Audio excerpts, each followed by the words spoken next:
बहुत बहुत धन्यवाद माननीय प्रधानमंत्री जी। आज धनतेरस पे आप दीप पर्व की शुरुआत पे हम सभी से जुड़े हैं। मध्य प्रदेश की ओर से आपको बहुत बहुत शुभकामनाएं। आपसे विनम्र आग्रह है कि कृपया आप अपना उद्बोधन दें। नमस्कार। मध्य प्रदेश के मुख्यमंत्री श्रीमान शिवराज सिंह चौहान, राज्य सरकार के मंत्रीगण, विधायकगण, पंचायत सदस्य, अन्य सभी महानुभाव और मध्य प्रदेश के मेरे सभी भाइयों और बहनों, सबसे पहले आप सभी को धनतेरस और दीपावली की बहुत बहुत शुभकामनाएं। धनतेरस और दीपावली का ये अवसर ऐसा होता है जब हम नई शुरुआत करते हैं, घर में नया रंग रोगान करते हैं, नए बर्तन लाते हैं, कुछ न कुछ नया जोड़ते हैं, नए संकल्प भी लेते हैं। नई शुरुआत करने से हम जिंदगी में नयापन भर देते हैं, सुख और समृद्धि के लिए एक नया द्वार खोल जाता है। आज मध्य प्रदेश के 4.5 लाख गरीब बहनों और भाइयों के लिए नए जीवन की शुरुआत हो रही है। आज ये सभी साथी अपने नए और पक्के घर में गृह प्रवेश कर रहे हैं। एक समय था जब धनतेरस सिर्फ वही लोग गाड़ी और घर जैसी बड़ी और महंगी संपत्ति खरीद पाते थे। जिनके पास संसाधन होते थे, पैसे होते थे, उन्हीं के लिए धनतेरस होती थी।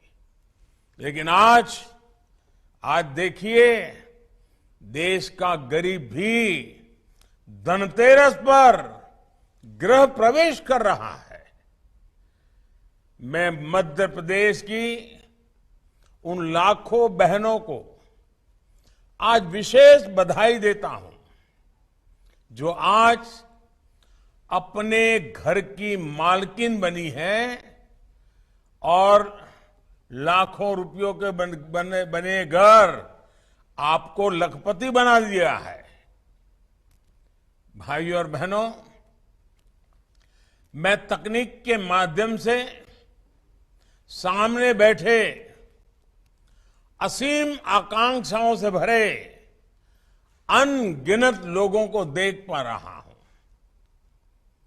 पहले आकांक्षाएं, ये सपने सामने आते ही नहीं थे, क्योंकि बिना घर के ये संभावनाएं दब जाती थी, छिप जाती थी, मुरझा जाती थी।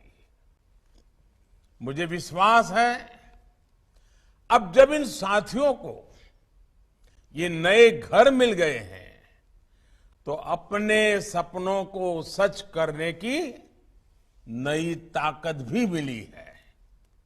इसलिए ये आज का दिन सिर्फ गृह प्रवेश का नहीं है, बल्कि घर में खुशियां, घर में नए संकल्प, नए सपने, नया उमंग, नया भाग्य, उसमें प्रवेश का भी है।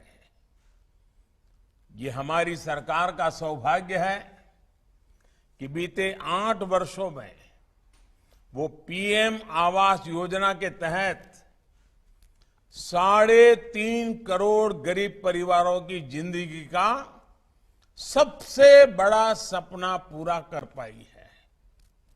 और ऐसा नहीं है हमने ऐसे ही घर बनाकर दे दिए, 4 दीवारें खड़ी करके दे दिए। हमारी सरकार गरीबों को समर्पित है, गरीबों की है।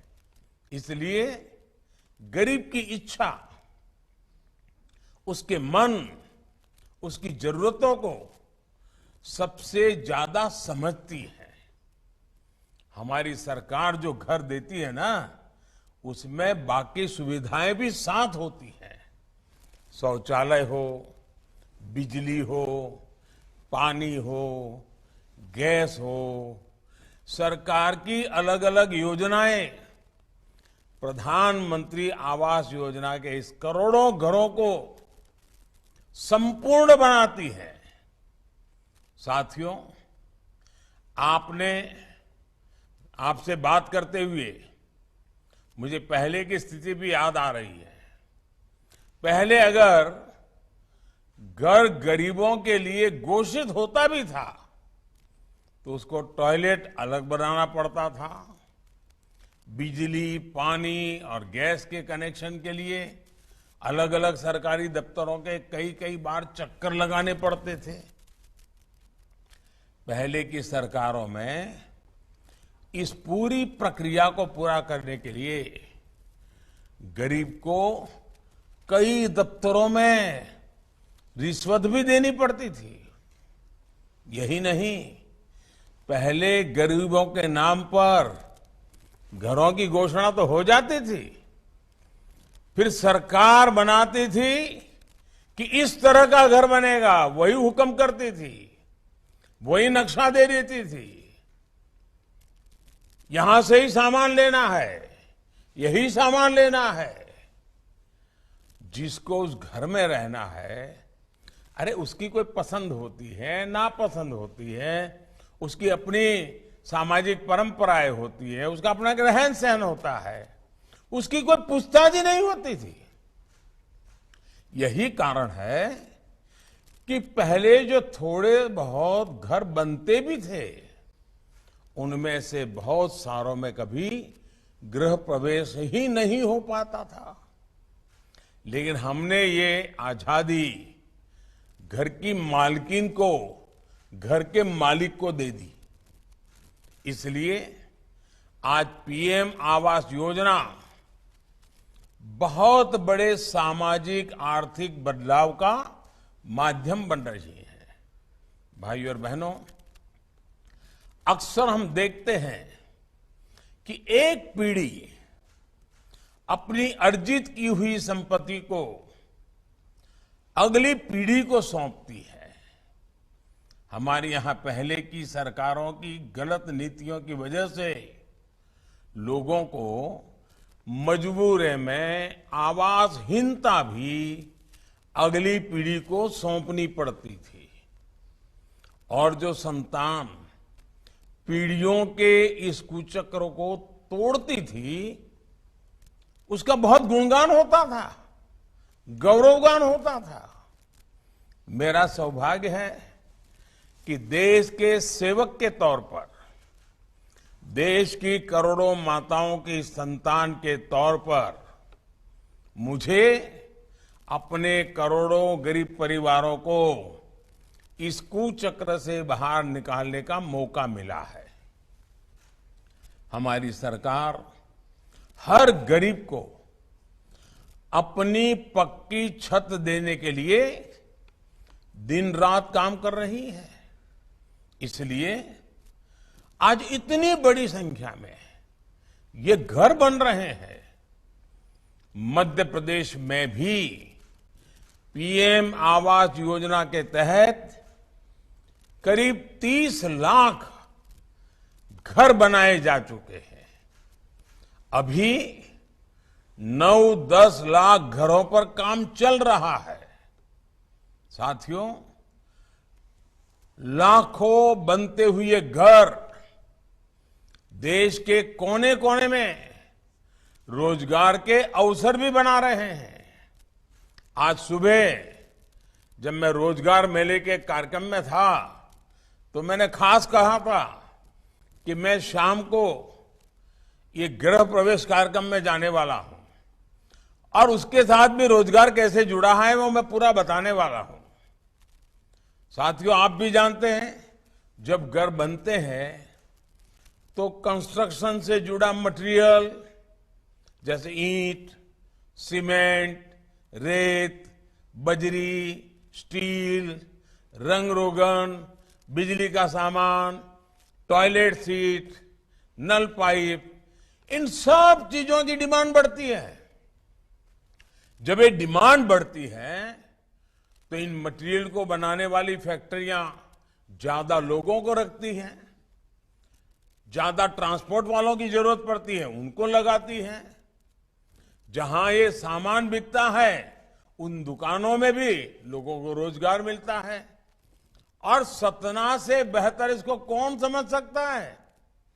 सतना तो चूना पत्थर के लिए, सीमेंट के लिए भी जाना जाता है।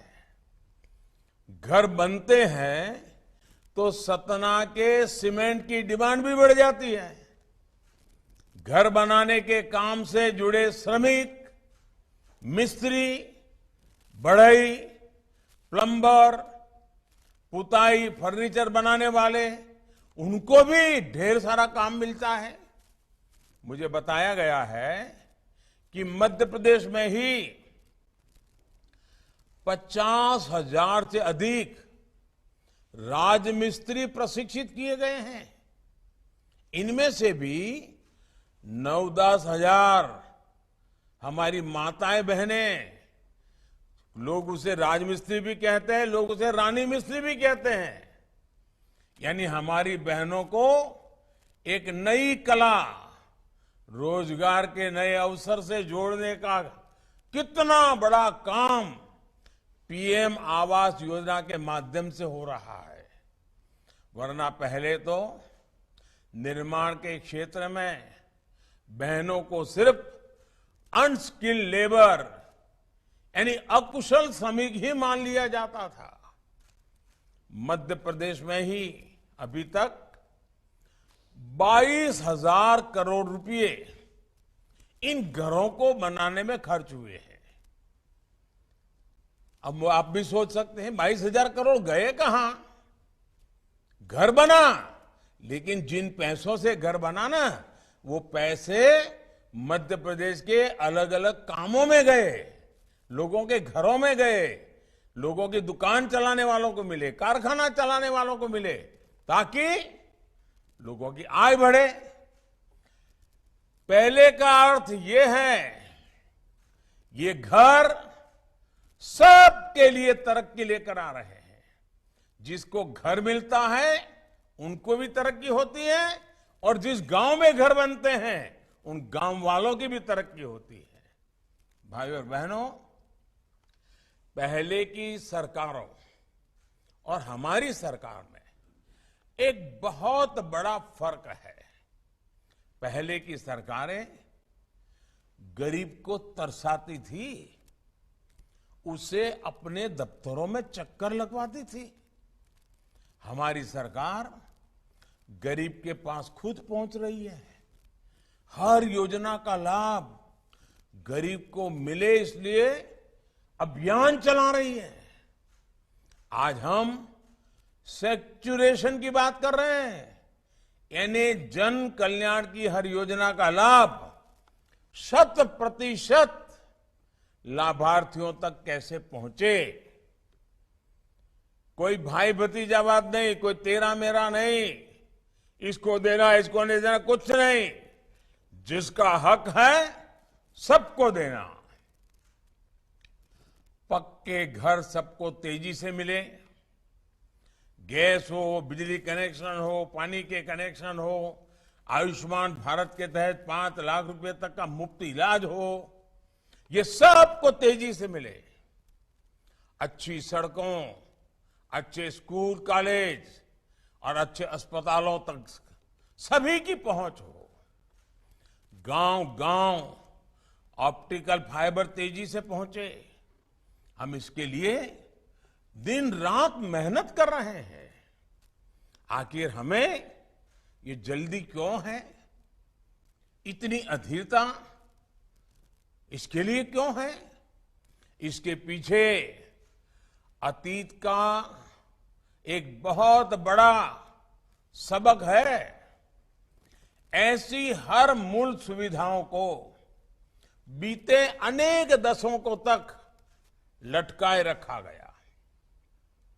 देश की एक बहुत बड़ी आबादी इन्हीं मूल सुविधाओं के लिए संघर्ष करती थी। उसके पास बाकी चीजों के बारे में सोचने की फुर्सत भी नहीं थी।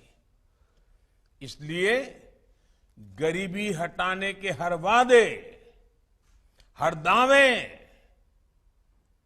वो सिर्फ राजनीति के दांव हुआ करते थे, वो किसी के काम नहीं आए।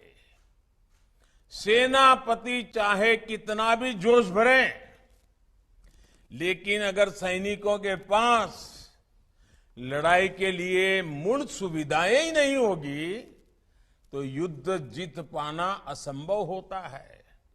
इसलिए हमने गरीबी को परास्त करने के लिए, गरीबी से बाहर निकलने के लिए हमने उन मूल सुविधाओं से देश के हर नागरिक को तेजी से जोड़ने का निश्चय किया।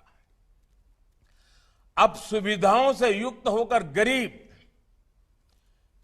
तेजी से अपनी गरीबी कम करने के लिए प्रयास कर रहा है।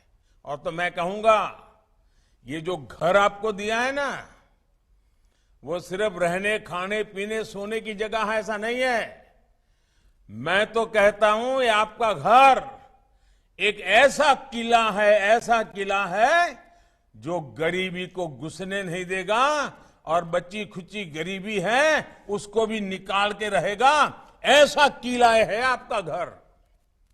भाइयों और बहनों, बीते अनेक महीनों से केंद्र सरकार 80 करोड़ से अधिक देशवासियों को इसलिए मुफ्त राशन दे रही है ताकि वैश्विक महामारी के समय में उसे भूखमरी का सामना ना करना पड़े। इसके लिए केंद्र सरकार अभी तक पीएम गरीब कल्याण अन्न योजना पर 3 लाख करोड़ रुपए से अधिक खर्च कर चुकी है। और मैं आपको एक और बात बताना चाहता हूं। जब टैक्स पेयर को लगता है, जो देश का खजाना भरते हैं, कर देते हैं, जब उसको लगता है कि उसका पैसा सही जगह खर्च हो रहा है, तो टैक्स पेयर भी खुश होता है, संतुष्ट होता है और ज्यादा टैक्स देते रहता है। आज देश के करोड़ों टैक्स पेयर को ये संतोष है कि कोरोना काल में करोड़ों लोगों का पेट भरने में मदद करके वो कितनी बड़ी सेवा का काम कर रहा है। आज जब मैं 4 लाख घर दे रहा हूं ना, हर टैक्स पेयर सोचता होगा कि चलिए मैं तो दिवाली मना रहा हूं, लेकिन मध्य प्रदेश का मेरा कोई गरीब भाई भी अच्छी दिवाली मना रहा है, उसको पक्का घर मिल रहा है, उसकी बेटी का जीवन शुभ बन जाएगा। लेकिन साथियों, वही टैक्स पेयर जब ये देखता है कि उससे वसूले गए रुपयों में मुफ्त की रेवड़ी बांटी जा रही है, तो टैक्स पेयर सबसे ज्यादा दुखी होता है। आज ऐसे अनेकों टैक्स पेयर मुझे खुलकर चिट्ठी लिख रहे हैं। मुझे खुशी है कि देश में एक बड़ा वर्ग देश को रेवड़ी कल्चर से मुक्ति दिलाने के लिए कमर कस रहा है। साथियों, हमारी सरकार का लक्ष्य नागरिकों की आकांक्षाओं को पूरा करने के साथ ही इस बात का भी है कि गरीबों के, मध्यम वर्ग के पैसे बचें। आयुष्मान भारत योजना के तहत अभी तक करीब 4 करोड़ गरीब मरीज मुफ्त इलाज ले चुके हैं। इससे इन सभी परिवारों के हजारों करोड़ रुपए बचे हैं जो सरकार ने वहन किए हैं। कोरोना काल में मुफ्त टीकाकरण पर हजारों करोड़ रुपए सरकार ने खर्च किए। ताकि गरीब को, मिडिल क्लास को अचानक आई इस गंभीर बीमारी की विपत्ति के कारण जेब से खर्च करना न पड़े, कर्ज करना न पड़े। पहले कोरोना आया, फिर दुनिया में लड़ाई आ गई, इससे दुनिया में से हमें आज महंगी खाद खरीदनी पड़ रही है। यूरिया, जिसके एक बैग की कीमत आज 2000 रुपये से ज्यादा है, उससे हम किसानों को सिर्फ 266 रुपये में उपलब्ध करा रहे हैं। 2000 रुपये की बैग 300 रुपये से भी कम रुपयों में दे देते हैं। किसानों पर बोझ ना पड़े, इसलिए इस वर्ष सरकार 2 लाख करोड़ रुपए से ज्यादा खर्च इसके पीछे कर रही है। केंद्र सरकार की पीएम किसान सम्मान निधि भी किसानों के लिए वरदान साबित हो रही है। आपने देखा होगा, कुछ दिन पहले ही जो 16,000 करोड़ रुपए उसकी जो किस्त भेजी थी, वो हर लाभार्थी किसान तक पहुंच गई, फौरन पहुंच गई, दूसरी मिनट। अभी 2 लाख करोड़ रुपए से अधिक किसानों के बैंक खाते में हमारी सरकार ने जमा कराए हैं। और ये मदद तब पहुंची है जब बुआई का समय होता है, जब खाद के लिए, दवाओं के लिए किसानों को जरूरत होती है। किसान फसल बेचते हैं तो पैसा भी अब सीधे बैंक अकाउंट में आता है। मनरेगा का पैसा भी सीधा बैंक खाते में जाता है। यहां तक कि हमारी गर्भवती माताओं को जब अच्छे खाने की सबसे अधिक जरूरत होती है, तब मातृ वंदना योजना से हजारों रुपए सीधे उन तक पहुंचते हैं। भाइयों और बहनों, ये सब कुछ अगर सरकार आज कर पा रही है तो उसके पीछे सबसे बड़ा कारण है सेवा भाव, आप सबके प्रति समर्पण। और कोई कितनी ही हमारी आलोचना करे, हम गरीबों का भले करने की राजनीतिक इच्छा शक्ति से, आपके आशीर्वाद से, समर्पण भाव से आगे बढ़ा रहे हैं। इसलिए आज इतने बड़े पैमाने पर टेक्नोलॉजी का उपयोग किया जा रहा है। जो भी नई टेक्नोलॉजी हमारे वैज्ञानिक, हमारे युवा खोजते हैं, उसका उपयोग सामान्य जन का जीवन आसान बनाने में किया जा रहा है। आज देखिए, गांव-गांव में ड्रोन से घरों के सर्वे हो रहे हैं। पहले जो काम पटवारी करते थे, रेवेन्यू डिपार्टमेंट के कर्मचारी करते थे, अब वही काम टेक्नोलॉजी से ड्रोन आकर के कर देता है। देश में पहली बार स्वामित्व योजना से गांव के घरों के नक्शे बनाए जा रहे हैं और ग्रामीणों को स्वामित्व के प्रमाण पत्र दिए जा रहे हैं, ताकि सीमा के विवाद ना हो, घर पर कोई अवैध कब्जा ना कर सके और जरूरत पड़ने पर बैंकों से लोन भी मिल सके। इसी प्रकार जब खेती में भी बड़े पैमाने पर ड्रोन के उपयोग पर बल दिया जा रहा है, किसान ड्रोन की सुविधा हो जा रही है। कुछ दिन पहले एक बहुत बड़ा कदम हमने किसानों के लिए उठाया है।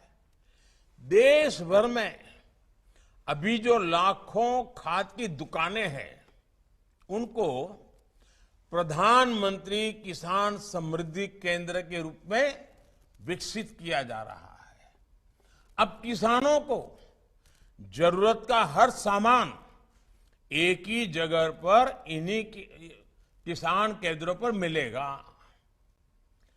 अनेक कृषि उपकरण, यहां तक कि भविष्य से ड्रोन भी इन्हीं केंद्रों पर किराए पर उपलब्ध होंगे। यूरिया को लेकर भी बहुत बड़ा कदम उठाया है। अब कौन सी कंपनी की यूरिया लें, कौन सी न लें, इस मुश्किल से किसान को मुक्ति मिल गई है। अब हर खाद भारत नाम से ही मिलेगी। इसमें कीमत भी साफ साफ लिखी है।